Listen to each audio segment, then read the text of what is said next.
there, and there's 20 other oaks that have pulled up. Yeah. Some of them are just ordinary guys that are on the group from the Community Policing Forum halfway across the city. They've made their way all the way that way because help was needed. Because again, South Africa, there's a resilience about South Africans that I just think we can't ignore, right? And when that happened, if you look at a place like my colleague worked in Enanda, lived in Enanda and worked at Kagasi, and she said that people marched to the Spa. They fucked the Spa up. Then they marched to the Shell garage and the engine garage, and they tried to steal the petrol, and that out to the whole garage quarter light. Then they marched to the depot where the trucks were, and they burnt the trucks. And as a result, I cannot get to work today because I've got no petrol in my car, and the nearest garage is 15 kilometers away because this is the only garage on my route between X and Y. There's nowhere to buy groceries. I've now got to go and shop for the groceries somewhere in Umhlanga. These were local because people. These were local people. They up the spaza shops, the Spa. This is where everybody in that community buys their groceries. So the first people to be affected will be themselves, if that happens. That's problem number one. Problem number two is it's impractical. It would be impossible to mobilize that many people in vehicles. You see, they'll have to come on foot. And coming on foot is very slow. So anybody, even pops, our South African police, very local. Our police will stop them way before that because there are measures that our security cluster, there's guys in private security, 3,000 of them will end that thing in 2 hours. So I don't believe that that'll ever happen. But the most vulnerable on the outskirts will obviously be a target. But as I say, I believe that the people will target each other first, which is sad because it'll be the strong ones targeting the weak ones. And nobody wants that, including the strong ones. Do you think there could be civil unrest? I think it's highly unlikely. There could be civil unrest, but it'll be similar to the July riots. And it'll be very localized. It won't spread across the country. No chance. And even if it spreads across the country, it'll spread most vulnerable, outskirts first. But in the metros and in the hubs, there's no way they're going to come into Cape Town CBD and do anything.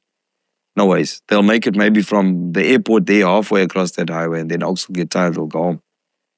Also, like I listen to a lot of our politicians say, we're prepared to die. I'm like, really?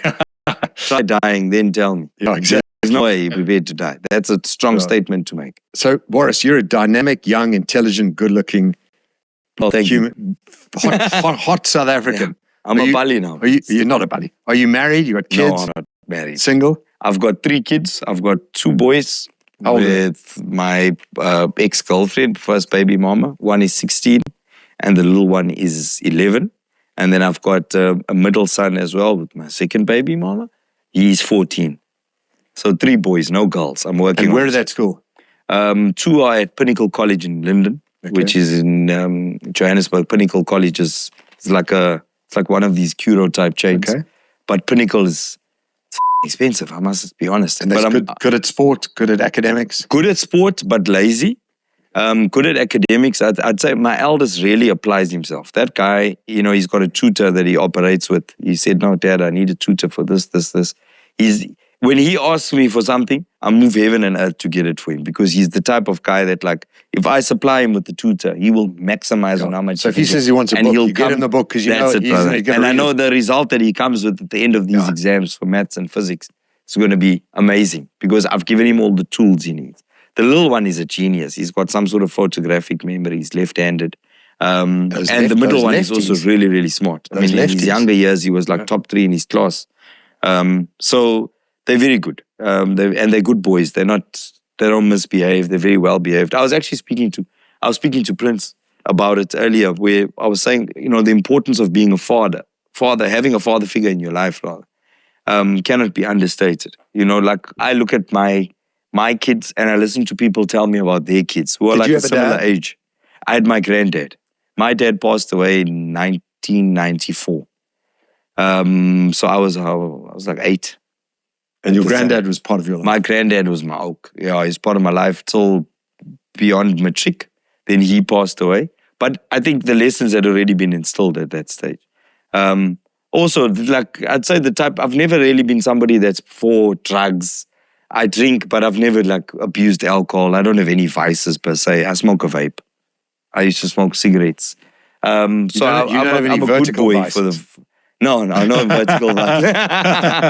Got 3 lights, too bad. Couple of horizontal vices.